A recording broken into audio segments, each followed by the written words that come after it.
चरक संहिता के अध्ययन हेतु आप सबका स्वागत है।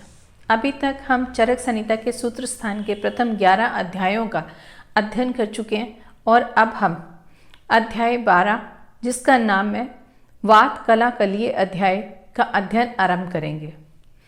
अभी तक पूर्व अध्यायों में हमने रोगों के आयतन पढ़े, रोगों के मार्ग और फिरते दोष के बारे में भी जाना और इसके अलावा और भी अन्य विषय। लेकिन रोगों के 3 कारण वात पित्त कफ, जिन्हें दोष भी कहा जाता है और इन्हें धातुएं भी कहा जाता है, तो उन्हीं के बारे में हमने बहुत ही संक्षेप में जाना है। लेकिन वात पित्त कफ क्या है, उनको कुछ विस्तार से इस अध्याय के अंदर बताया गया। वात पित्त और कफ, इन तीनों में वात जो है प्रधान है। मुख्य रूप से इसी के द्वारा अधिक रोग होते हैं। आने वाले अध्यायों में हम जानेंगे कि वात से होने वाले रोग 80 बताए गए हैं और पित्त के द्वारा होने वाले रोग 40 और कफ के द्वारा होने वाले रोग जो हैं वो 20 बताए गए हैं। तो रोगों की दृष्टि से भी वात जो है प्रमुख माना जाता है। और इसके अलावा ऐसा कहते हैं कि पित्त पंगु, कफ पंगु, पंगु मल धातवा, और साथ ही ये कहा जाता है कि वायुना यत्र नियते तत्र गच्छन्ति मेघवत। तो इसका मतलब ये हुआ कि पंगु शब्द उसके लिए प्रयोग किया जाता है जिसके पैर नहीं है। तो इसका मतलब पित्त और कफ इन दोनों के ही पैर नहीं है, बल्कि इनको ले जाने वाला हमेशा वात ही रहता है। तो वात जहाँ इनको ले जाता है वहाँ पर वे मेघ के समान चले जाते हैं। कहने का मतलब ये कि मेघ के अपने, मेघ मतलब बादल, बादल के अपने पाँव नहीं है, वायु ही बादलों को कहीं पर भी ले जाने के लिए सक्षम है। इसी प्रकार ही वायु ही पित्त और कफ को मेघवत के अनुसार ही ले जाती है। तो इससे भी यह स्पष्ट होता है कि वायु प्रधान है।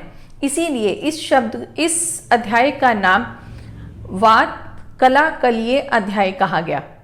मुख्यतः यहाँ पर वात का वर्णन मिलता है, लेकिन इसमें कला और अकलीय, तो यहाँ 2 शब्द हुए। तो ये इसका अर्थ जो है वो चक्रपाणी जी ने ऐसा माना कि हम कला कलीय का हम ऐसा भी मान सकते हैं। कला का मतलब कि उसके भेद, उसके बारे में जानना, और फिर कलीय मतलब उससे भी सूक्ष्म भाग। तो वात का वर्णन और फिर उससे भी सूक्ष्म वर्णन जो है वहाँ इस अध्याय में किया गया है। और चक्रपाणी जी ही कहते हैं कि इसका दूसरा अर्थ भी हम ऐसा ले सकते हैं कि कला का मतलब भाग, उसको जानना, और फिर उसके पश्चात अकला, तो उसमें उसके दोषों को जानना, मतलब उसके वात के गुण और उसके दोषों के बारे में इस अध्याय में बताया गया। इस अध्याय में हमें यह मालूम होता है कि चरक के समय में भी इंटरनेशनल लेवल की कॉन्फ्रेंसेस होती थी और उसमें चिकित्सा से संबंधी अन्य विषयों के बारे में प्रश्न उत्तर कर एक सिद्धांत बनाया जाता था। यहाँ पर भी यही बताए हुए कह रहे हैं कि वायु की कला मतलब गुण और अकला दोष से संबंधित ज्ञान के विषय में एक दूसरे के सिद्धांतों को जानने के लिए महर्षि एकत्र बैठकर परस्पर प्रश्न करने लगे। और वे प्रश्न निम्न लिखते हैं: वायु का गुण क्या है और वायु के प्रकोपित होने का क्या कारण है? कुपित हुई वायु को शांत करने वाले पदार्थ कौन है?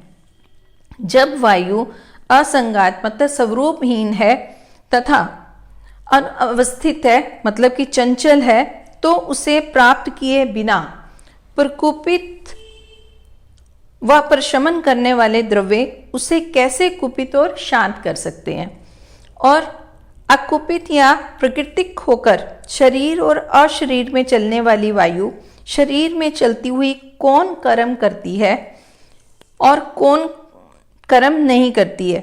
और उसके बाद विकृत होकर शरीर और अशरीर में चलने वाली वायु शरीर में चलती हुई कौन कर्म करती है? प्राकृतिक होकर शरीर से बाहर संसार में चलती हुई वायु संसार में क्या कार्य करती है? और विकृत वायु संसार में चलती हुई संसार में कौन कर्म करती है? तो इस प्रकार वायु के संबंध में 8 प्रश्नों को उपस्थित किया गया। कॉन्फ्रेंस का, या हम ऐसा कहें कि महर्षि इकट्ठे होकर जो प्रश्न उत्तर कर रहे हैं, उसका मुख्य विषय वायु रहा। तो वायु में कि वात क्या चीज़ है और फिर उसके प्रकुपित होने के कारण क्या है, और कुपित हुई वायु को शांत कैसे किया जा सकता है, और जब वायु चंचल है और दिखाई नहीं देती तो उसके विषय में हम कैसे उसके बारे में जान सकते हैं कि उसको शमन करने वाले द्रव्य कौन से हैं और प्रकोपित करने वाले द्रव्य कौन से हैं, और फिर साथ ही वह शरीर में और शरीर से बाहर प्रकोपित होकर और प्राकृतिक रूप में रहकर वो किस तरह से कार्य करती है। तो इस तरह से बहुत से प्रश्न, और यहाँ संख्या ही बताई गई कि 8 प्रश्नों के बारे में यहाँ विचार विमर्श किया गया। पहला प्रश्न लिया गया कि वात के गुण क्या हैं, और इसका उत्तर सांकृत्यायन देश के कुश नामक वैद्य ने प्रथम प्रश्न का ये उत्तर दिया कि रुक्ष, लघु, शीत, दारुण, खर और विशद, ये 6 गुण वायु के होते हैं। यानी वायु रुक्ष है। यहाँ स्निग्ध का विपरीतार्थक शब्द जो है वो रुक्ष लिया गया है, और इसके बाद हल्का है, इसको लघु कहा गया। शीत, कहीं कहीं पर वायु को अनुष्ण भी कहा गया है या योगकारी कहा गया है, कि मतलब कि वो ना शीत है ना उष्ण है, और जिसके साथ उसको मिलाया जाए वो वैसा ही हो जाता है। लेकिन यहाँ पर वायु के विषय में या वायु के गुणों में शीत बताया गया है। और साथ ही दारुण, दारुण का मतलब सुखाने वाली है। वायु के गुण में कहा गया कि वायु सुखाने वाली है, दारुण है। खर है, खर का मतलब खुरदरी है। और फिर विशद है, विशद यहाँ पर पिच्छल का विपरीतार्थक। पिच्छल का मतलब होता है चिपचिपा। तो यहाँ स्नेह और पिच्छल ये 2 शब्द अलग अलग हैं। स्नेह का मतलब चिकनाही, जैसे कि घी चिकना चिकना, और पिच्छल का मतलब जैसे कि गोंद है, गोंद भी चिपचिपी है। लेकिन यहाँ पर गोंद का जो विपरीतार्थक शब्द में लिया गया, मतलब यहाँ पर गुण जो लिया गया वो विशद लिया गया। तो इस प्रकार से हम वायु के गुण जानते हैं कि यह रुक्ष है, लघु है, शीत है, दारुण है, खर है और विशद है। ऐसा जो कुश नामक वैद्य थे उन्होंने कहा। और फिर इसके पश्चात कहा गया कि वात प्रकोप के कारण कौन से हैं। तो इस प्रकार कुश नामक वैद्य से प्रथम प्रश्न का उत्तर सुनकर और उसे स्वीकार कर कुमार शिरा भारद्वाज ने कहा कि यह बात ठीक है जैसा कि आपने कहा। तो इस शब्द से हमें यहाँ पर पता लगता है कि कुमार शिरा भारद्वाज ने वैद्य कुश को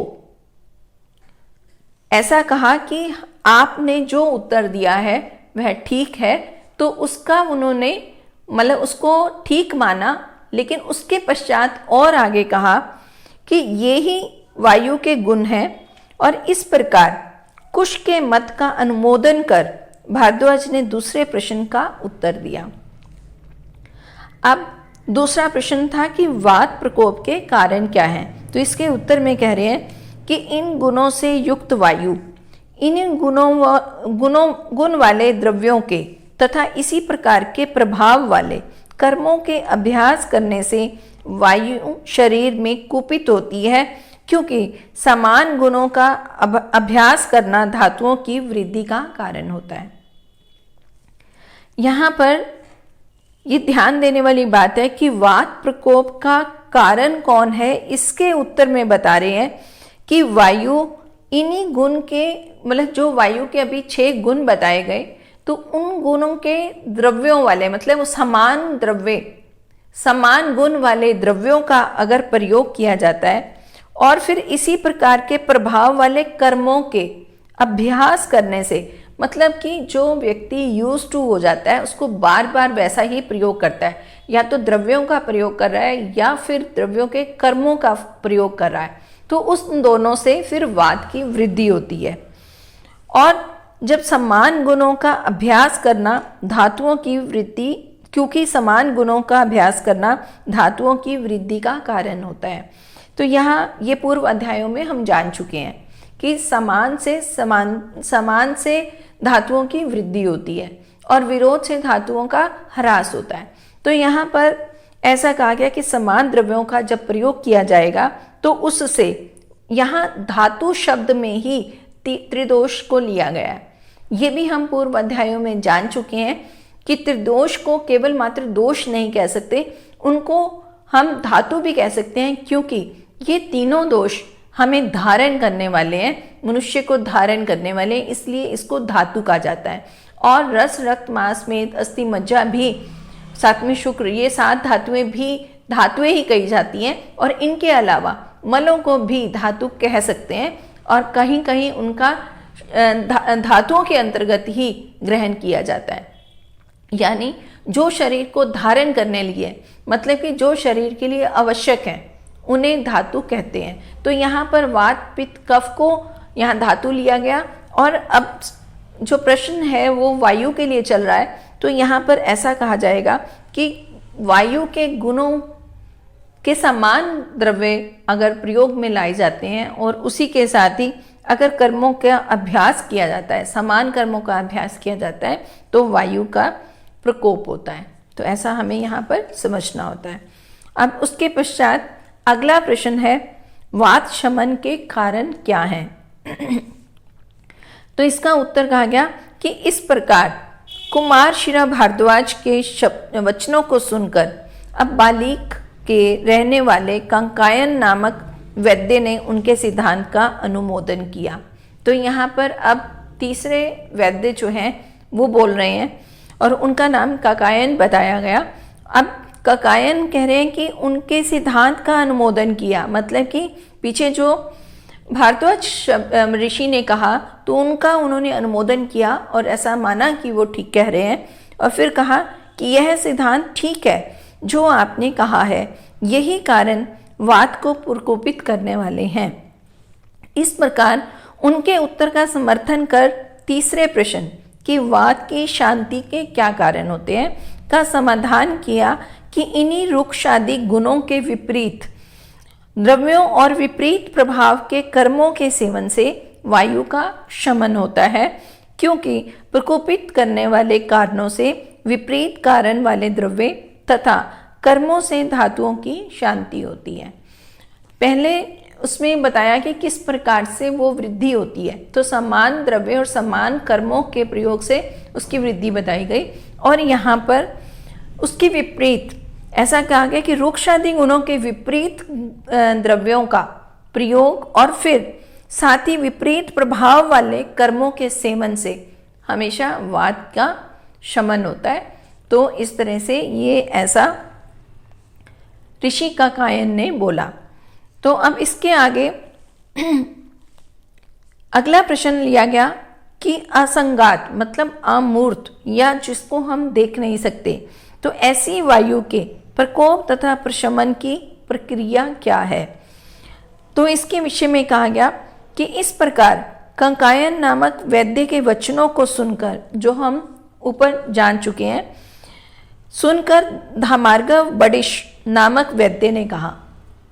ये अब एक और वैद्य जिनका नाम धामार्गव वडिश है, उन्होंने कहा कि आपने जो कहा है वह सब ठीक है, ये ही वात को प्रकोपित और प्रशमन करने वाले हैं। और इस प्रकार कंकायन के वचनों का समर्थन कर चौथे प्रश्न का उत्तर दिया गया कि जिस प्रकार असंगात मतलब अमूर्त या स्वरूपहीन और चंचल वायु को न प्राप्त कर वात प्रकोपक द्रव्य तथा वात शामक द्रव्य वायु को प्रकोपित या शांत करते हैं, उसी प्रकार व्याख्या कर रहा हूँ। वात प्रकोपक द्रव्य शरीर में रुक्षता, हल्कापन, शीतलता, कठोरपन, खुरदरापन, विषदता और सुशीरपन उत्पन्न कर देते हैं। और जब इन गुणों से युक्त शरीर हो जाता है तो इस प्रकार शरीर में वायु अपना आश्रय बनाकर बढ़ती हुई प्रकोपित हो जाती है। इसी प्रकार वातशामक द्रव्य और कर्म शरीर में स्निग्धता, गुरुता, उष्णता, श्लक्षणता, और मृदुता, पिछलता और स्थूलता उत्पन्न कर देते हैं। जब शरीर इन गुणों से युक्त हो जाता है तब इस प्रकार के वायु में शरीर में वायु न रुककर चलती हुई शांत हो जाती है। यहाँ जो पहले कहा गया उसी को ही कुछ विस्तार से बताया गया है कि जो गुणों के विपरीत गुण हैं उनसे वो शमन होगा, और जो गुणों के समान गुण वाले द्रव्यों या कर्मों का अभ्यास किया जाएगा तो फिर उससे प्रकोप होगा। तो यहाँ पर शब्द अभ्यास भी कहा गया है, मतलब ये कि सिर्फ एक आधी बारी अगर उसका प्रयोग किया जाएगा तो वाद पे ज़्यादा प्रभाव नहीं पड़ेगा, लेकिन अगर उसका अभ्यास कर लिया गया, बार बार उसका प्रयोग किया गया, तो फिर उससे ये प्रकोप भी हो सकता है और उसका फिर शमन भी हो सकता है। तो ऐसा कहा गया कि अभ्यास से ये प्रभावित ज़्यादा होते हैं।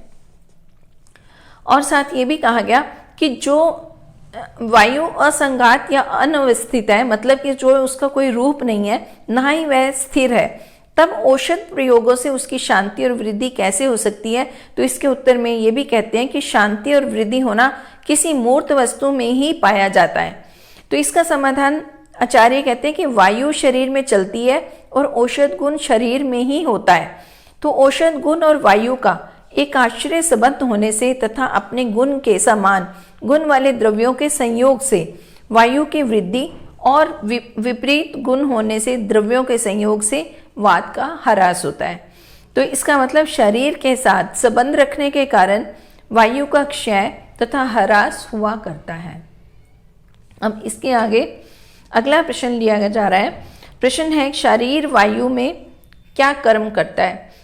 तो इसके उत्तर में कहते हैं कि इस प्रकार सत्य और ऋषि समुदाय से समर्थित वडिष्ठ नामक वैद्य के वचन सुनकर, अब एक अन्य महर्षि हुए या अन्य वैद्य कह सकते हैं, तो वो राजऋषि वायुवृद्ध नामक वैद्य ने कहा कि इस प्रकार यह वचन तो आपने कहा है वह अनुपवाद है, मतलब सत्य है। और फिर जो कुपित और अकुपित वायु शरीर के भीतर और शरीर के बाहर चलने वाली है, वह वायु जब शरीर में चलती है तब वायु के जो कर्म होते हैं तथा जो शरीर के बाहर संसार में वायु के जो कर्म होते हैं, उन कर्म के अवयवों या विभागों को प्रत्यक्ष प्रमाण, अनुमान प्रमाण और आप्तोपदेश प्रमाण से सिद्ध कर वायु देवता को नमस्कार कर यथाशक्ति कह रहा हूं। यहाँ पर अभी जो राजश्री वायुवृद्ध नामक वैद्य आए, उन्होंने जो प्रश्न का उत्तर दिया, तो उत्तर को शुरू करने से पहले उन्होंने एक तो पूर्व ऋषि के कहे गए शब्दों का अनुमोदन किया कि आप सही कह रहे हैं, और फिर उसके पश्चात उन्होंने कहा कि जो शरीर के अंतर्गत वायु चल रही है और फिर शरीर के बाहर, मतलब कि संसार में जो प्राकृतिक वायु चल रही है, उनके गुणों की बात करते हुए कह रहे हैं। और अपनी बात को कहने से पहले उन्होंने वायु को देवता माना है और फिर उसको नमस्कार किया है। तो ऐसा इससे ये समझ आता है कि जब वे वायु को प्रणाम कर रहे हैं तो इसका मतलब कि वो उसकी मतलब उसकी जो प्रेजेंस है उसको वो मान रहे हैं, उसके गुणों को मान रहे हैं, इसीलिए उसको देवता मानकर उसको नमस्कार करके वो उसके बारे में कुछ कहना चाह रहे हैं। और साथ ही उन्होंने ऐसा भी बोला कि उसकी परीक्षा करके, हमने पूर्व अध्याय में जाना कि 4 तरह की परीक्षा बताई थी, जिसमें था आप्तोपदेश, प्रत्यक्ष, अनुमान और युक्ति। तो ऐसा यहाँ पर वैद्य कह रहे हैं कि उन्होंने चारों परीक्षा से उसको जानकर जो वो उत्तर देना चाह रहे हैं वो शब्द निकाले हैं। तो उनके विषय में क्या कहा कि वायु तंत्र यानी शरीर और यंत्र शरीर अवयवों को धारण करने वाली है। तो ऐसा माना कि वायु ही शरीर और शरीर के अवयवों को धारण करती है। और फिर प्राण, उदान, समान, व्यान और अपान, इन 5 वायुओं की आत्मा है, मतलब कि पांचों में ये वायु ही रहती है। तो ये मतलब कि वायु की 5 प्रकार बता दिए यहाँ पर, प्राण, उदान, समान, व्यान और अपान। और फिर आगे कह रहे कि वायु शारीरिक सभी ऊंचावच, मतलब कि वो अनेक तरह की चेष्टाओं या क्रियाओं का प्रवर्तक है। मतलब शरीर में होने वाली अनेक चेष्टाएं वायु के द्वारा ही होती हैं और वायु ही मन का नियंत्रण और परिणय करती है।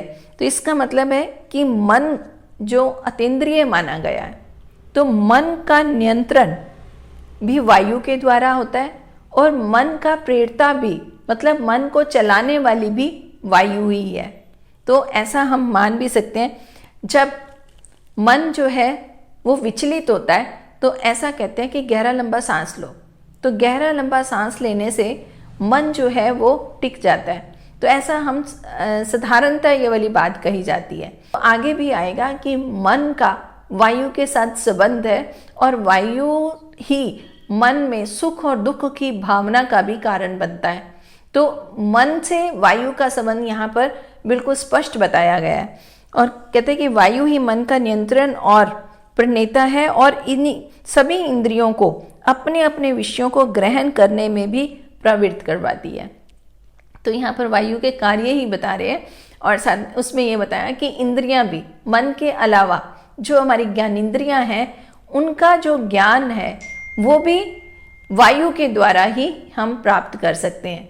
जैसे कि अगर हम ये जानें कि हमने नेत्रों के द्वारा हमने कुछ रूप देखा, तो कुछ भी अगर हमने देखा तो वो नेत्रों के द्वारा देखा, लेकिन उसका जो इमेज बनेगा वो हमारे मस्तिष्क में जो बनेगी इमेज वो वायु के द्वारा बनेगी। वायु ही उसको ले जाकर हमें ये दिखाएगा कि ये क्या चीज़ हमने देखी है। इसी तरह से अन्य भी हमारी इंद्रियों के बारे में, जैसे हमने कुछ स्पर्श किया या हमने नेत्र से कुछ जाना या हमने कानों से सुना, सूंघा या टेस्ट लिया, तो उसका जो हमारे मस्तिष्क में जो संदेश जाना है वो संदेश को ले जाने वाला वायु ही है, ऐसा आयुर्वेद मानता है।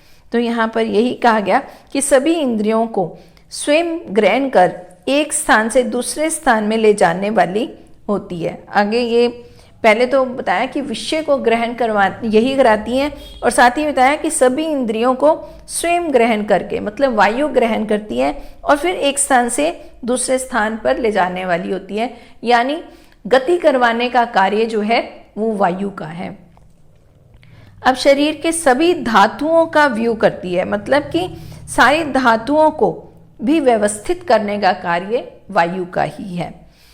वायु, जैसे अभी हम बात कर रहे थे कि धातुएं 7 हैं, तो रस, रक्त, मांस, मेद, अस्थि, मज्जा, शुक्र, और इनको व्यवस्थित, मतलब कहाँ पर कितनी मात्रा चाहिए, कितना उससे कार्य करवाना है, ये सब कार्य जो है वो वायु के अधीन है, ऐसा कहा गया।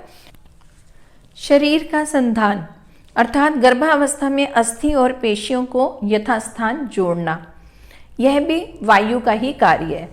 और इससे ये मतलब हुआ कि गर्भावस्था में जब शरीर बन रहा है उस समय अस्थि और पेशियाँ, मतलब कि जो बोन्स हैं और मसल्स, इनका जो निर्माण हो रहा है उसका यथास्थान पर जोड़ना, मतलब कि उसकी ठीक स्थिति बनाना भी वायु का ही कार्य है।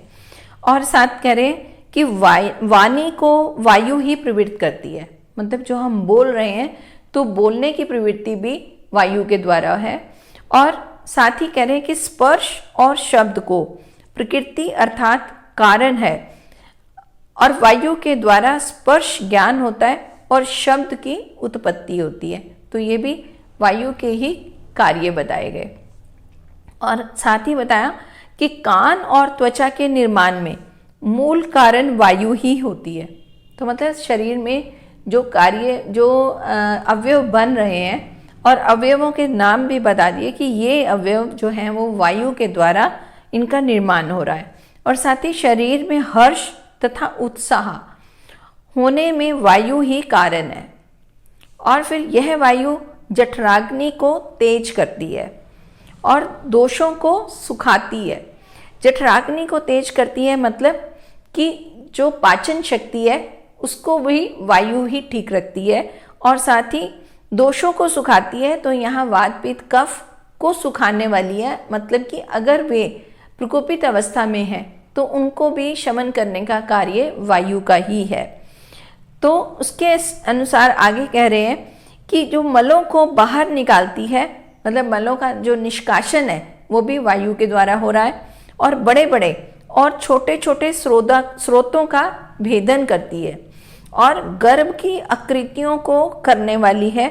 इस प्रकार अकुपित वायु, मतलब जो कुपित नहीं है, वह शरीर के प्रत्येक कार्य को सुचारू रूप से करती हुई आयु के परिपालन में कारणभूत होती है।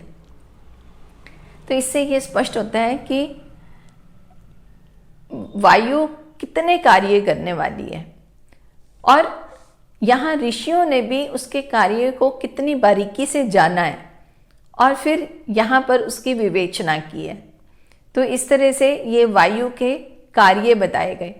साधारणतः वायु को केवल मात्र ऐसा समझ लिया जाता है कि अगर उद्गार आ रहा है, मतलब कि डकार ले रहे हैं हम, तो वो वायु है, और फिर या अपान वायु को भी समझते हैं। लेकिन इतने सारे कार्य वायु करने वाली है, ऐसा जो है आयुर्वेद के चिकित्सक को अवश्य जानना चाहिए।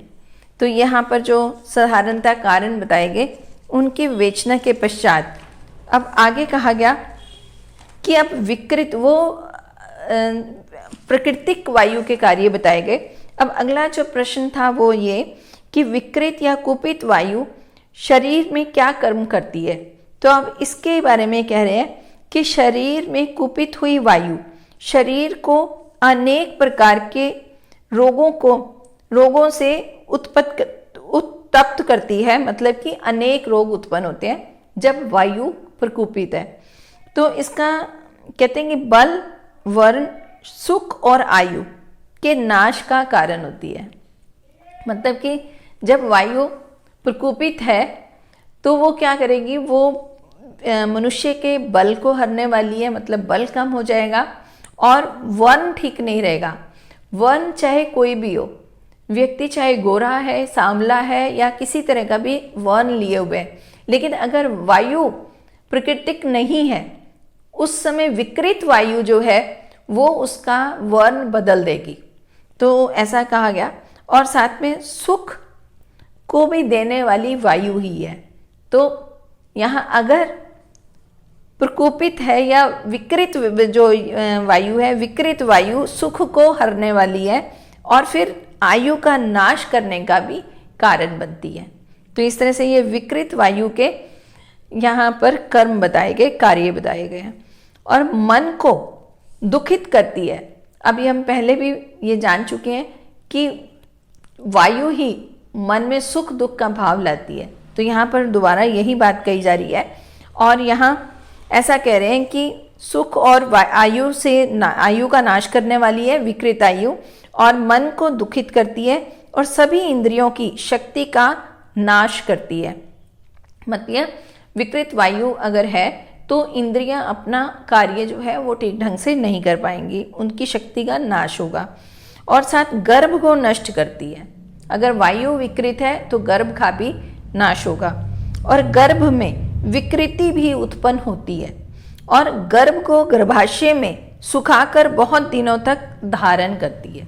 तो इसमें है कि गर्भ का जो समय है, अगर वायु विकृत है तो वो समय जो है वो ज़्यादा हो सकता है, अगर कम हुआ है तो गर्भ की मृत्यु हो सकती है, लेकिन अगर वो ज़्यादा है तो वो समय प्रसव, इसमें डिलीवरी का जो टाइम है वो ज़्यादा हो जाएगा।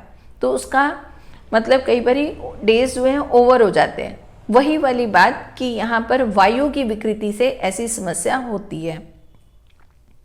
और साथ में कहा कि शरीर और मन में भय, शोक, मोह, दीनता, अति प्रलाप आदि उपद्रव करती है और प्राण को भी नष्ट करने वाली होती है। तो ऐसा ये विकृत वायु के बारे में बता रहे हैं। अब इसके आगे अगला प्रश्न है कि अकुपित लोक वायु के कर्म क्या है। अभी तक शरीर की बात हो रही थी कि शरीर में पहले बताया कि प्राकृतिक वायु के कार्य क्या हैं, फिर विकृत वायु के कार्य क्या है। अब यहाँ शरीर से बाहर संसार के अंदर चलने वाली जो वायु है उसके बारे में बता रहे हैं कि प्राकृतिक रूप में वायु जो लोक में है उसके कार्य क्या है। तो ऐसा कह रहे हैं कि प्रकृति भूत मतलब स्वस्थ वायु संसार में जब चलती है तो निम्नलिखित कार्य करती है। वो है कि पृथ्वी को धारण करना। वायु ने ही पृथ्वी को धारण किया हुआ है। तो हम ऐसा भी समझ सकते हैं कि वायु पृथ्वी के ऊपर जो जीव जंतु हैं या जो भी चीज़ है उनको धारण करने में वायु का ही मुख्य ऐसा कहेंगे कि उनका रोल है। लेकिन अगर हम ऐसा माने कि हमारी जो पृथ्वी है वो भी घूम रही है अपने अक्ष के चारों तरफ और सूर्य के चारों तरफ, वो गतिमान है, तो वो गति जो है वो भी वायु की वजह से है। तो इसीलिए यहाँ पर लिखा कि पृथ्वी को भी धारण करना और अग्नि को जलाना।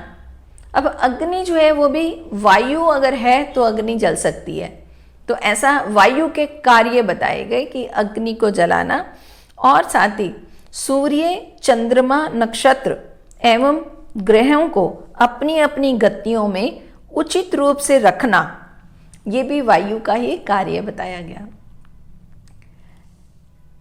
इन सब चीज़ों को देखते हुए हमें ये समझना चाहिए कि इतने साल पूर्व हमारी भारतीय संस्कृति या ऐसा कहें कि हमारे वेद, हम उसी में ही आयुर्वेद में इतने गहनता से अनुसंधान करके ये कहा गया कि ये जो सूर्य, चंद्रमा, नक्षत्र और ग्रह हैं ये भी अपनी अपनी गतियों में, मतलब कि इससे ये पता लग रहा है कि वो भी गति करते हैं।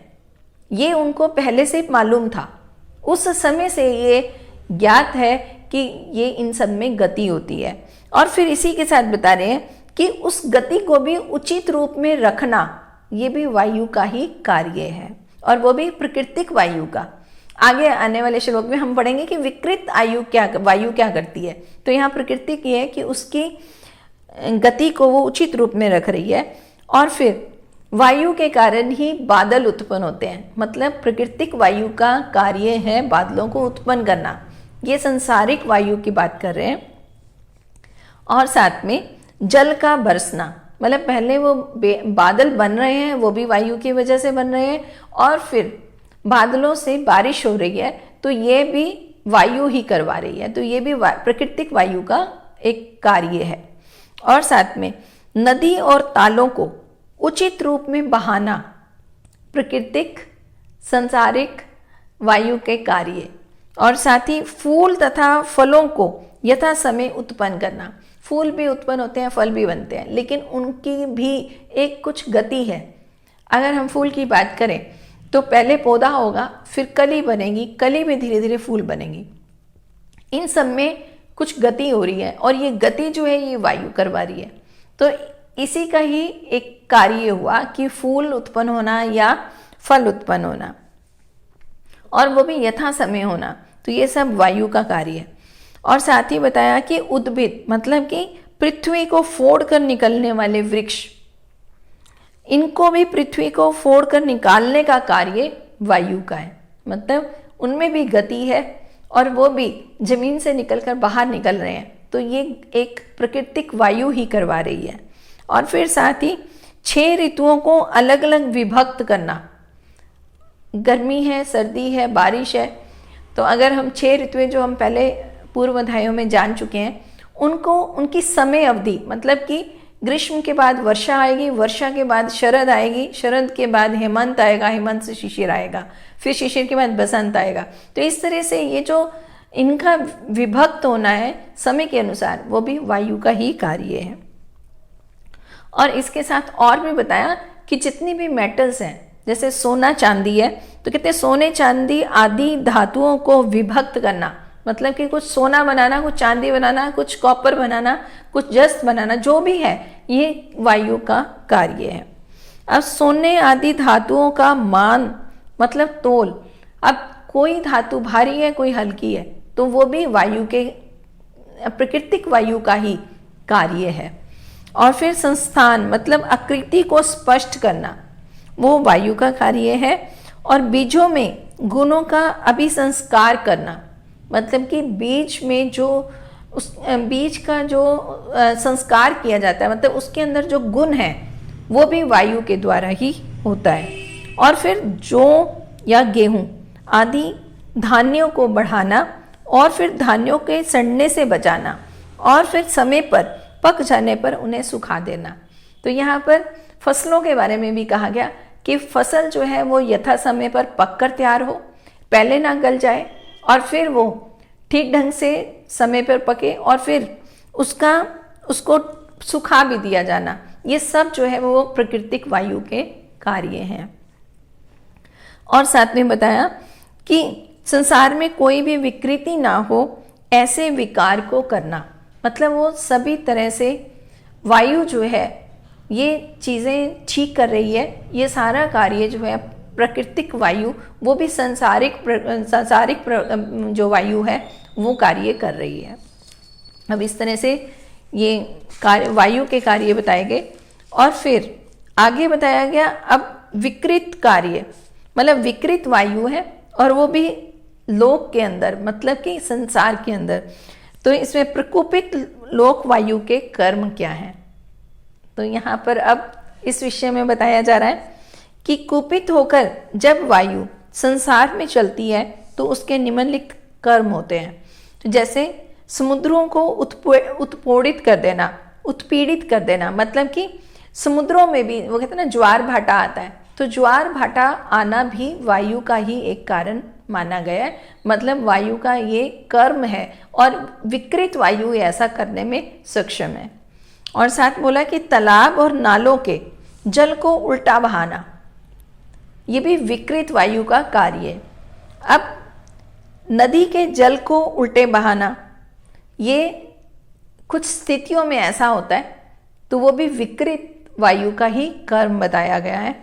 और भूमिकंप होना, मतलब कि जो ये भूचाल वगैरह आ रहे हैं, तो भूचाल आना भी विकृत वायु का ही कर्म है।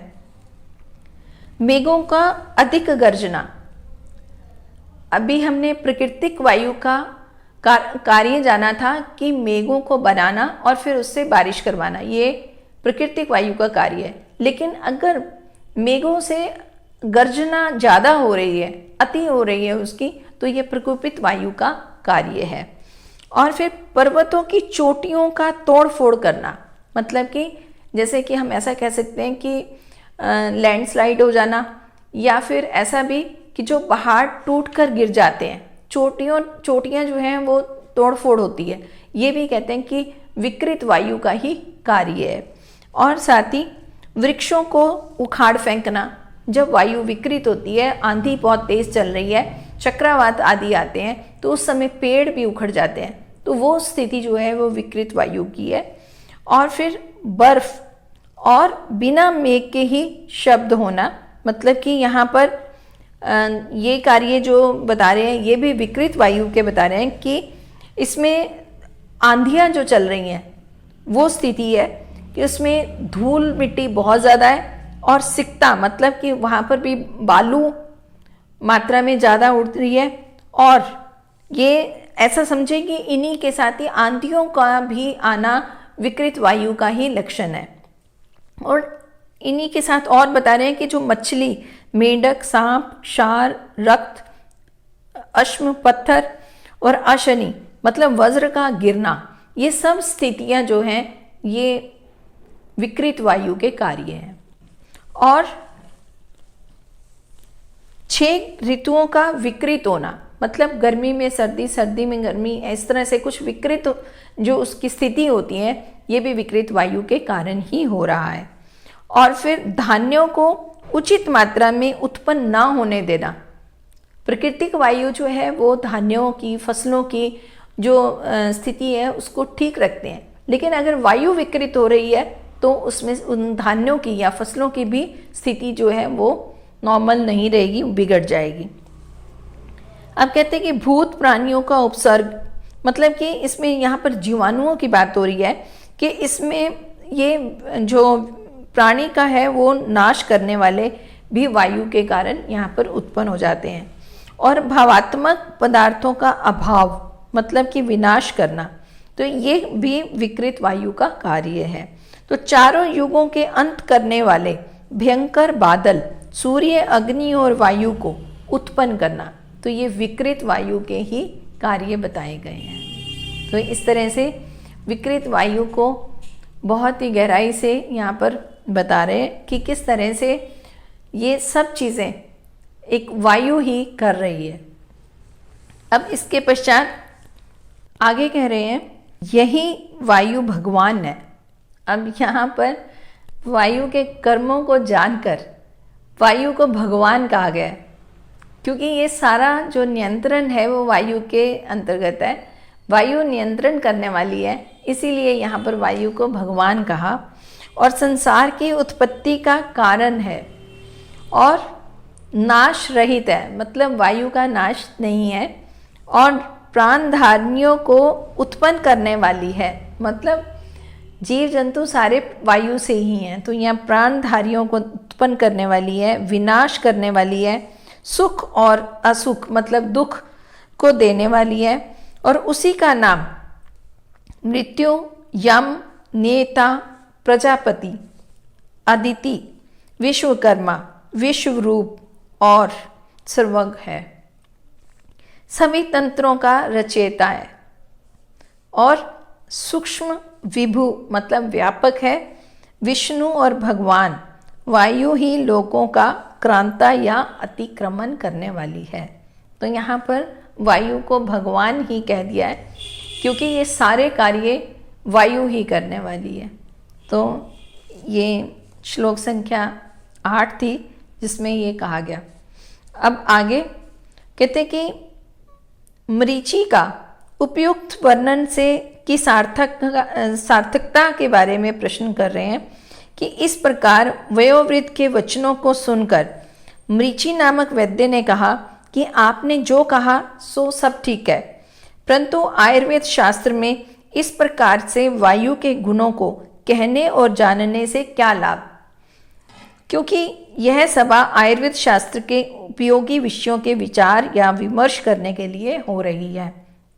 यहाँ एक मरीचि वैद्य ने ये प्रश्न उठाया कि हम सांसारिक वायु के बारे में क्यों जान रहे हैं, चाहे वह प्राकृतिक है चाहे वो विकृत है। हम तो यहाँ चिकित्सा के लिए या चिकित्सा संबंधी विषयों के बारे में यहाँ प्रश्न उत्तर कर रहे हैं, तो फिर यहाँ सांसारिक वायु के बारे में हमने क्यों कहा है, क्यों जाना है, क्यों यहाँ पर प्रश्न उत्तर किया जा रहा है। तो ऐसा एक वैद्य प्रश्न कर रहे हैं।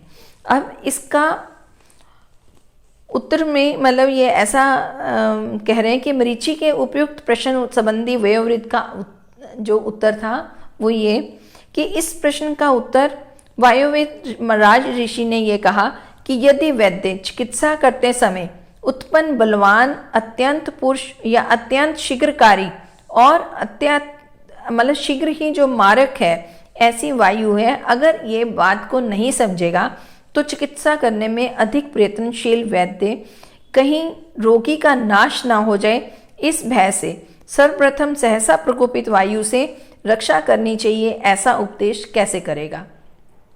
और वायु की ठीक ठीक स्तुति भी आरोग्य के लिए तथा बल एवं वर्ण की वृद्धि के लिए, तेज की वृद्धि, शरीर की वृद्धि और ज्ञान की वृद्धि और परम आयु की वृद्धि के लिए होती है।